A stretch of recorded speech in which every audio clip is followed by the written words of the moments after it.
अपने आप जितेंद्रिय हो जाएंगे। शरीर एक रथ है, बुद्धि इस रथ को चलाने वाला सारथी है, बैठने वाला जीवात्मा है, मन लगाम है, इंद्रियां घोड़े हैं, विचरने की जगह विषय भोग है। ये घोड़े विषय भोग का चारा चरने के लिए जाएंगे।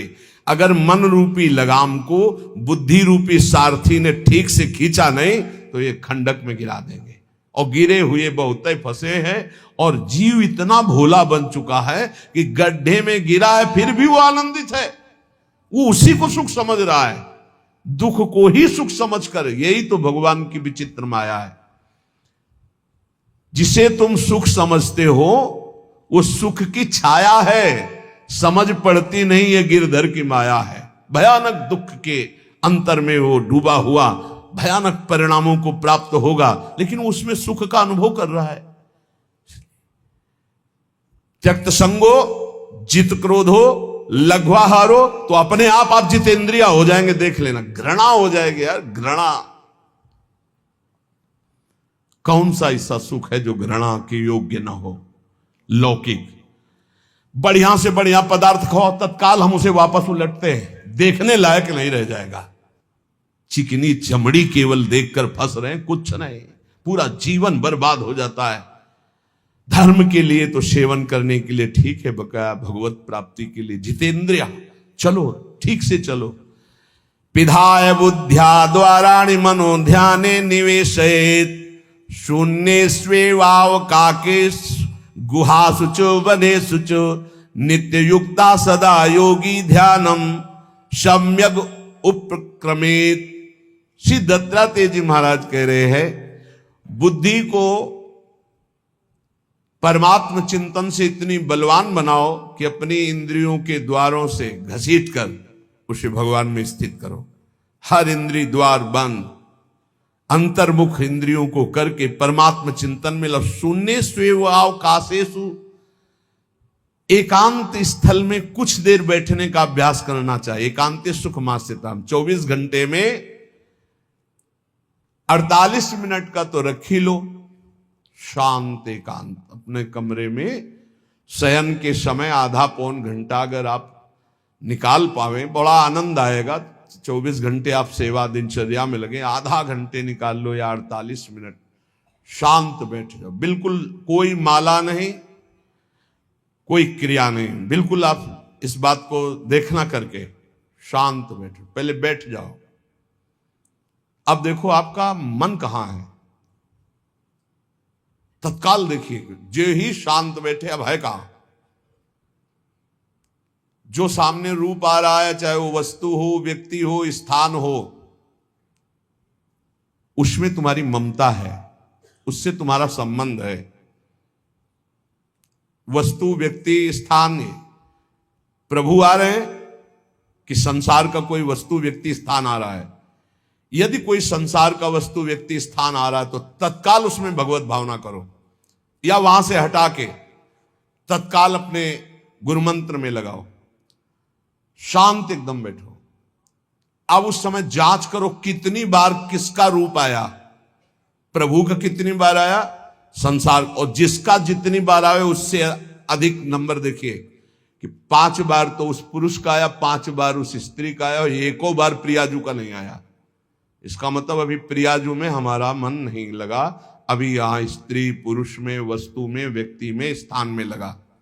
जांच करो और हृदय में पश्चाताप करो। धिक्कार है, इतना समय हो गया, एक बार भी प्रियालाल का रूप नहीं आया।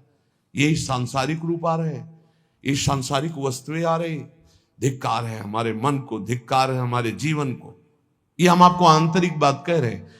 पूज्य भाई जी महाराज, जिस समय मन को धिक्कार दिया जाता है, जलन होती है, जब जलन होती है तो निर्मल होता है, निर्मल होता है, निष्पाप होता है, मल भस्म होता है। जो ताप अंदर मन में होता है प्रायश्चित का, उससे। अब बार बार सामने आपको जो गुरुमंत्र मिला है उसको लिखिए। कोई माला नहीं, बहुत आराम से, कोई जल्दीबाजी नहीं, 1 मिनट में एक बार लिखेंगे।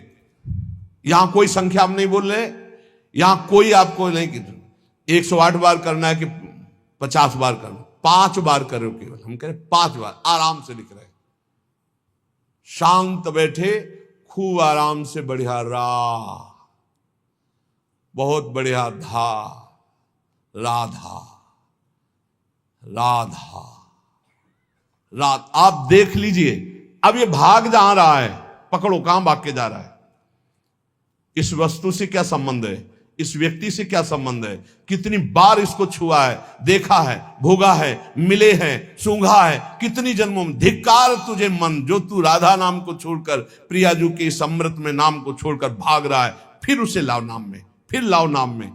आप देखिएगा एक दिन उसी रा और धा के बीच में प्यारी जो और प्यारे जो मुस्कुराते दिखाई देंगे। देख लेना, एक समय 24 घंटे में ऐसा निकालो जिस समय आप अपनी अंतःकरण की वृत्ति को बार बार बाहर जाते हुए घसीट कर अंतर में लगाओ। हर समय साधन में लगे हो, लेकिन एक समय इतना साधन कर, जो गृहस्थी में हम कह रहे 10 मिनट शुरू करो भाई, 10 मिनट से 10 मिनट शांत होकर बैठ जाओ। 10 मिनट बैठने में क्या परेशानी, उस समय जांच करो, जहां जहां मन जाए वहां से हटाकर नाम में लगाओ। बार बार सुंदर स्वर्णिम अक्षरों से नाम लिख रहे, रंग बिरंगे अक्षरों से, रा और रंग से, बड़ी आ की मात्रा और रंग से, धा और रंग से, बड़ी आ की मात्रा और रंग से, ऊपर के ऐसे खेलो, मन को खिलाओ, राधा नाम में खिलाओ, डुबाओ इसमें। आप देख लेना, हमारी बात को समझ लो। केवल ये वो बात कह रहे हैं जो आपको प्रियाजू के रूप के ध्यान में डुबो देगी। यही राधा नाम रूप प्रकाशित करेगा। तेरो रूप कहे त नहीं आवे, सी हरिवंश कछुक जस गावे, वो रूप ये प्रकाशित कर देगा। तो कह रहे शून्य स्वेवाव काशेषु, एकांत स्थन में जहां आपको विक्षेप न पड़े। ऐसी वृत्ति के समय अगर आपको कोई शोरगुल सुनाई दे रहा हो, आपका अभ्यास दृढ़ नहीं, तो एक रुई को ऐसे कपड़े में करके, महीन कपड़े में 2 बना लो, ऐसे लगा लो, कान में लगा लो, आवाजें नहीं जाएगी। अब ध्यान करो, देखो साधन की प्रणाली। और जब अपने साधन की बात होती है ना, तो आप हजारों अलग अलग आवाज करो तो हमें बस इतना समझ में आएगा कि चिड़िया चहचहा रहे हैं, आवाजें निकल रही, बस हमारे लक्ष्य में कोई अंतर नहीं पड़ने वाला। और अगर डूबना हो गया तो आवाज भी खत्म, श्रवणेंद्रिय होते हुए भी शोरगुल नहीं सुनाई देगा। पर प्रारंभिक दशा में ऐसा चाहिए। अगर आपको बार बार विक्षेप हो रहा हो, विक्षेप तो इतना कि घड़ी का टक टक भी बर्दाश्त नहीं होता, मन है ध्यान में बैठे ना, वो पहली बार एक खिड़की खुला है, खिड़की खुला है, खिड़की, अब उठो, पहले खिड़की बंद करके आओ। ये इसको बैठते ही देख लो कि कोई ऐसा प्रश्न तो नहीं कर रहा कि अमुक कोई बात हो, उसको निपटा दो पहले। हम सबसे पहला काम करते थे, अगर राधा वल्लभ जी के दर्शन करने जाने हो, हमें इत्र खरीदना, तो सबसे पहला काम हम इत्र खरीदेंगे। क्यों? ये दर्शन नहीं करने देंगे, इत्र खरीदना है। बार बार कहेगा इत्र हमें दर्शन में नहीं डूबने देगा, तो पहले हम वो काम सब कर लेते थे जो राधा वल्लभ जी के दर्शन के बाद कर रहे हैं। अब दर्शन में तो केवल दर्शन। ऐसे ही जब हम ये जो 20 मिनट, 30 मिनट, 40 मिनट समय की बात करें, इसमें जब आपको समय देना हो तो कृपया मन के लिए कोई काम मत छोड़ना, वो बिल्कुल फुर्सत वाला। इसलिए हम कह रहे हैं सोने जाने के समय कि अब हम शयन करने जा रहे हैं, उस समय आप समय दीजिए। और अगर ये पहले ही बार में कह दे कि अमुक अमुक अमुक, तो तुरंत सुधार दीजिए, नहीं पूरे ध्यान में वही चलाएगा। वो बहुत बहुत ही विघ्नकारी रहता है जब तक निर्मल नहीं हो जाता। और जिस समय नाम पकड़ने लगता है, ऐसा आनंद आता है कि केवल रोने का मन करता है। आप इसको करिएगा जरूर, एकांत स्थल पे करिएगा। और जब ये करने विघ्न करे तो कान में श्रवण होता रहता है, शोरगुल। तो ये हमने किया है प्रारंभ में, रुई में ऐसे, और एक महीन कपड़ा का बना के ऊपर कपड़ा से ऐसे, और ऐसे खूब ठास के भर ले, अब आवाजें ले जाएगी। अब अंदर राधा राधा राधा आनंद आएगा। ये प्रारंभिक है, ये आगे चल के इनकी जरूरत नहीं पड़ती अंतर्मुख होने पर। तो एकांत स्थल में जब इस तरह से साधना की जाती है तो उपासक का चित्त भगवदाकार होने लगता है। कह रहे हैं वही सच्चा सन्यासी है। वाग्दंड कर्मदंडश्च मनोदंडश्च ते त्रयः यस्यैते नियता दंडा सत्यदंडी महायति। श्री दत्तात्रेय जी महाराज कह रहे हैं वाग्दंड, जिसने वाणी को वाग्दंड मौन में स्थित कर दिया। वाग्दंड यही प्रपंच की वार्ता नहीं बोलनी, भगवद वार्ता केवल बोलनी। वाणी को दंडित करो, ये बहुत चटर चटर प्रपंच की बातें करती, नाम जपने में इसको थकान लगती है, प्रपंच की बातें करने में नहीं। इसलिए इसको मौन के द्वारा वाणी को शासन में रखो, या तो भगवत चर्चा या मौन। दूसरा कर्मदंड, जो सन्यासी होता है वो निष्कर्म अवस्था की तरफ बढ़ता है। प्रापंचिक कर्मों को करते हुए भगवान नाम स्मरण करके यदि कर्म समर्पण कर दिया जाए तो वही गति प्राप्त होती है। ये तो सर्वाणि कर्माणि मयि सन्न्यस्य मत्पराः, प्रापंचिक कर्म है, व्यापार, नौकरी आदि नाना प्रकार के। लेकिन इन कर्मों को भगवत स्मरण करते हुए किया जाए, भगवत समर्पित कर दिया तो वही गति प्राप्त होती है जो निष्कर्म अवस्था को प्राप्त सन्यासी की होती है। 3 दंड होते हैं, वागदंड और एक होता है कर्मदंड, शरीर को निश्चेष्ट रखना, निष्क्रिय रखना, और मनोदंड, मन को निसंकल्पित रखना, कोई संकल्प न बनना। इसे संन्यास भाव को प्राप्त महापुरुष की अवधूत स्थिति तक पहुंचने का यह रास्ता है। वागदंड, कर्मदंड, मनोदंड, वाणी को मौन के द्वारा, शरीर को निश्चेष्टता के द्वारा निष्कर्म स्थिति के लिए, और मन को निसंकल्पता के द्वारा, कोई संकल्प न बनावे, ऐसा का ऐसा, ऐसा नहीं, जैसा प्रभु जब चाहे जैसा, हमारा कोई संकल्प विकल्प नहीं। वाणी से भगवत चर्चा, शरीर से भागवतिक कर्म, नहीं तो सांसारिक विरत बहुकर्मा, निरत निरंतर सज्जन धर्मा। अब एक परम धर्म की बात का वर्णन कर रहे हैं। गृहस्थ धर्म में जैसे है, या जिनके पास बहुत अर्थव्यवस्था है, उनको चाहिए कि गौ सेवा से बहुत जल्दी शरीर पवित्र होता है, हृदय भी पवित्र होता है, और गोविंद भी प्रसन्न होते हैं। यदि गावः प्रदक्षिणीर कार्या वंदनीया ही नित्यशः मंगलायतनम दिव्याः श्रेष्ठास्त्वेता स्वयंभुवा।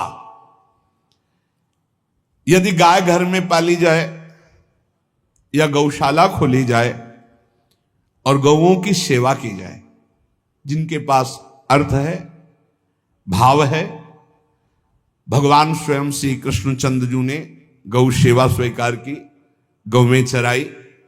गौओं की परिक्रमा करने से, जैसे आप प्रभु के बिहारी जी के मंदिर की 4 परिक्रमा करें तो जो फल आपको मिलेगा, वही गाय की 4 परिक्रमा कर ले तो आपको प्राप्त हो जाएगा। गौ की प्रदक्षिणा से, गावः प्रदक्षिणी कार्या वंदनीया ही नित्यशः, जो रोज गाय को प्रणाम करता है और गाय की प्रदक्षिणा करता है तो भगवत प्रदक्षिणा का उसे फल प्राप्त होता है। जहां गौएं विराजमान होती हैं वो बड़ा पवित्र दिव्य तीर्थ स्थल माना जाता है। गौएं जहां विराजमान रहती, गौशाला में भजन करे तो कई गुना बढ़कर के प्राप्त होता है। स्वयं ब्रह्मा जी ने गौओं को दिव्य गुणों से विभूषित बनाया है।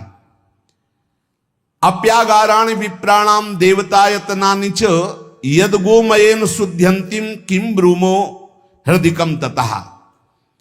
गाय के गोबर से जहां लेपा जाता है, वहां जिस देवता का आवाहन करोगे वही देवता आकर विराजमान हो जाएगा। अपवित्र भूमि में भी यदि गाय के गोबर का लेप कर दिया जाए तो परम पवित्र मानी जाती है। गाय बहुत पवित्र, जहां वो बैठती है, जहां वो मूत्र त्याग करती, गोबर त्याग करती, वो स्थान तीर्थ तुल्य पवित्र माना जाता है। भगवान जब गाय के पीछे पीछे चलते तो गोरज उड़कर उनके मस्तक पर विराजमान होती, उनके मुखार बिंद पर विराजमान होती। बाल गोविंद के अनिष्टों को दूर करने के लिए गाय के पूंछ को उनके ऊपर से झाड़ा देती थी मैया। जब गुरुमंत्र वैदिक सिद्धांत से दिया गया था पहली बार, तो पंचगव्य पिलाया गया था। गोमूत्रम गोमयम क्षीरम दधि सर्पिस्तथैव च गवाम पंच पवित्राणि पुनंत सकलम जगत।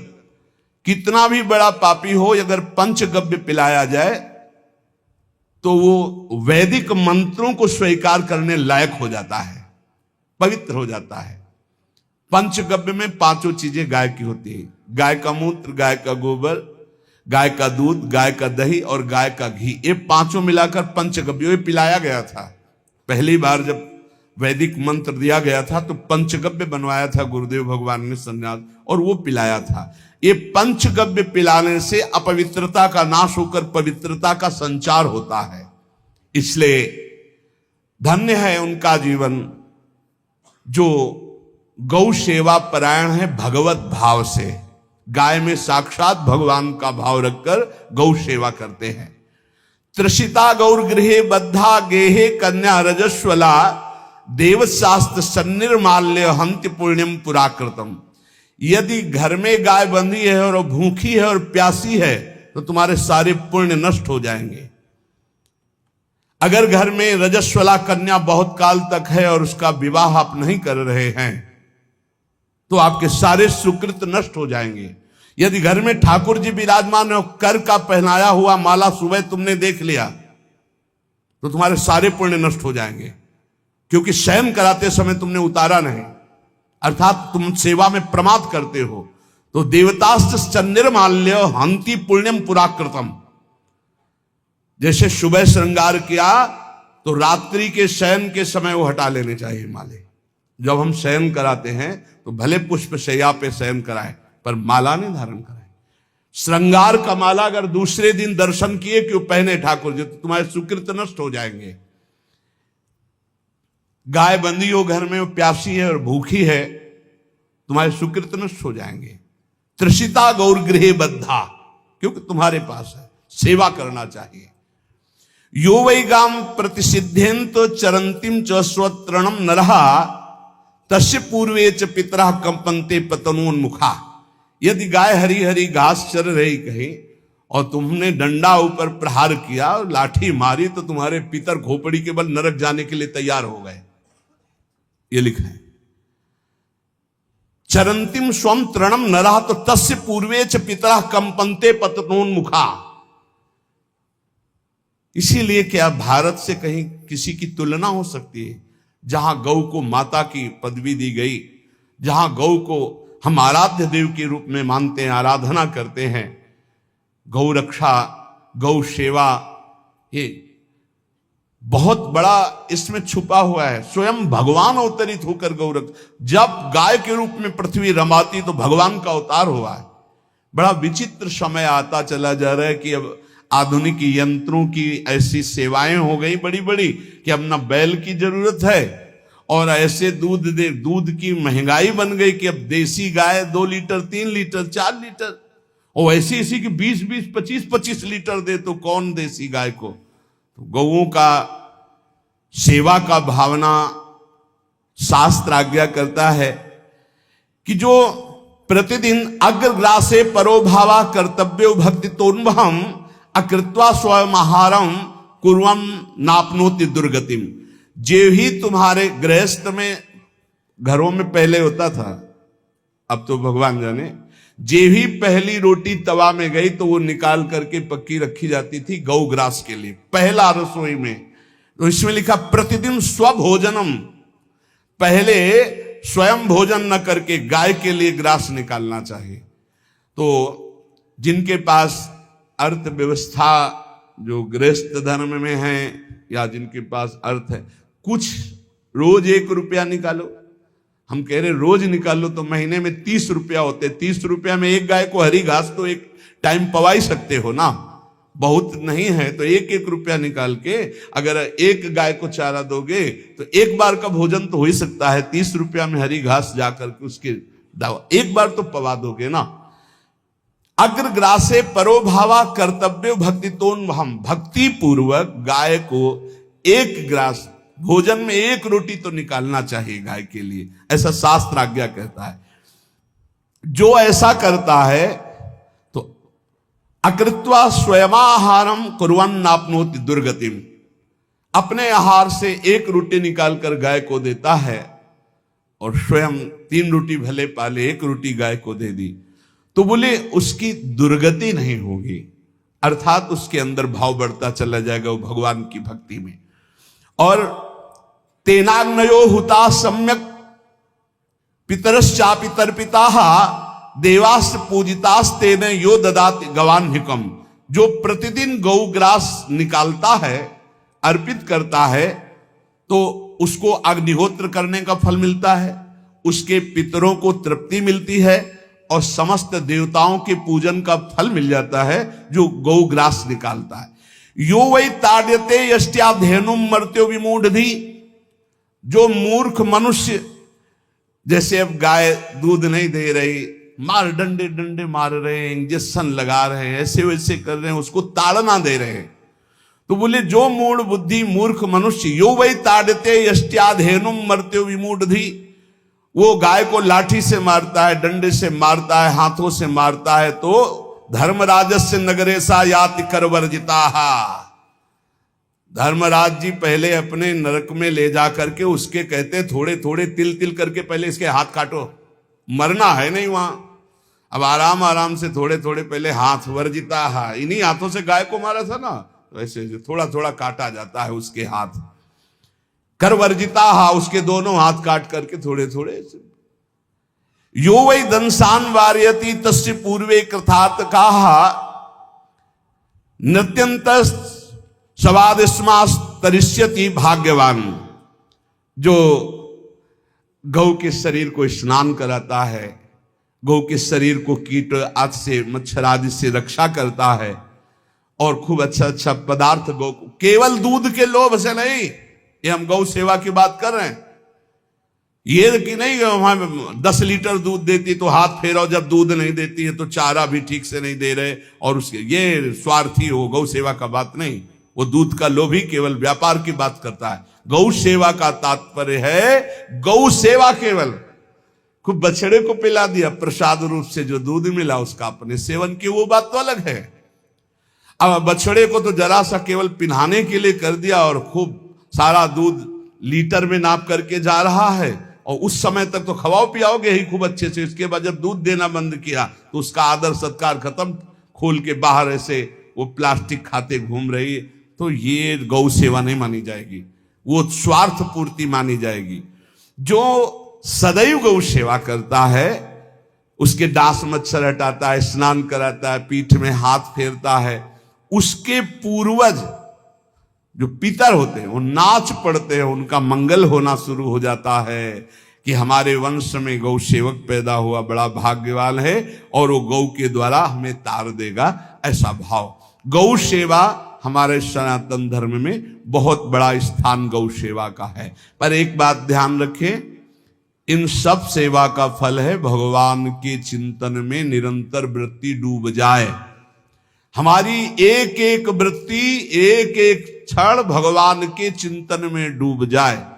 अगर नहीं तो हम आपको उत्तर दे रहे हैं। कल प्रश्न हुआ था कि क्या गौ सेवा के बिना मुक्ति मिल सकती है? क्या महाराज नृग जैसा कोई गौ सेवक हुआ है दानी? भागवत में पढ़ लेना, करोड़ करोड़ गायों को, करोड़ों गौशालाएं थी, एक दो नहीं, इसलिए कह रहे हैं करोड़ों शब्द कि आप उसको कहीं ज्यादा ना समझें।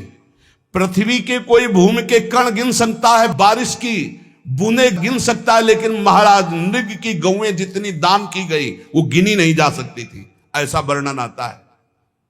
अरबों अरबुद गौओं की सब स्वर्ण से अभिषिक्त करके ब्राह्मणों को दान करना, इतने बड़े गौ सेवक, इतने बड़े दान करने वाले, एक चूक हो गई, ना दान लेने वाले तपस्वी ब्राह्मण की गाय किसी अन्य ब्राह्मण को दान कर दी, और वो ब्राह्मण ने जब गाय देखी बोली मेरी गाय चुरा ली, बोले महाराज नृग ने दी। महाराज नृग से कहा मेरी गाय है, तो उनका गौशाला में आ गई होगी, आपको 10,000 गौवें देते हैं, आप अपनी गाय। बोले मैं प्रतिग्रह नहीं लेता। जिसने दान लिया था उसने कहा गाय यही लेके जाऊंगा, तो उनका आप गाय छोड़ दीजिए, आपको 10,000 गाय देते। बोले नहीं लूंगा। बस अनजाने के अपराध ने गिरगिट बना दिया था, कुएं का गिरगिट। पर भगवान बड़े कृपालु हैं, गौ सेवक थे, इसलिए गोविंद द्वारिकाधीश जी ने उनका उद्धार किया। सब साधन का फल है अच्युत भावना से युक्त होकर, भगवत भावना से युक्त होकर निरंतर भजन करते हुए सेवा परायण रहो, चराचर जगत की सेवा परायण रहो। भजन करना ही सबसे बड़ा परम धर्म है। हम सब सेवाएं करें जगत की, लेकिन अंदर से राधा राधा राधा, गोविंद गोविंद गोविंद गोविंद, आनंद आ जाएगा। तन से सेवा करो, मन से भगवान के चिंतन, मामनुष्मर युद्ध से, भगवान के चिंतन में रहो। सेवा और व्यापार में अंतर होता है। गौ सेवा के बहाने से धन का जो दान लेना है और उसका अपने में प्रयोग करना, मैं पितरों सहित नरक जाना है, लिख लो। गौ सेवा के बहाने से दान लेना और उसका अपने परिवार के सुख में पैसे का प्रयोग कर देना या अपनी वासनाओं की पूर्ति में लगा देना।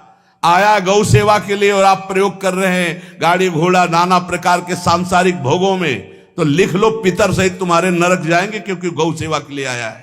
गौ सेवा का धन सिर्फ गौ सेवा में ही लगना चाहिए। आप गौ सेवक है, दूध पान कीजिए, रोटी खा लीजिए, लेकिन गौ सेवा का अर्थ आप अपने वासनाओं की पूर्ति में, अपने मनोरंजन में या अपने मन के संकल्प भावना में नहीं पूरी कर सकते। गौ सेवा के लिए ही पूरी कीजिए। गौ के वास का निर्माण, गौ के भोजन की व्यवस्था, वो दूध दे ना दे, वो कैसी भी अवस्था में हो, उसकी सेवा परायणता, उसके लिए सेवक रखना, सेवकों को भी सुख प्रदान करना, लेकिन स्वयं कभी गौ के सेवा के लिए आए हुए धन का स्वयं के लिए भोग न करना और निरंतर भजन में रखना, उसे परम पद की प्राप्ति हो जाएगी।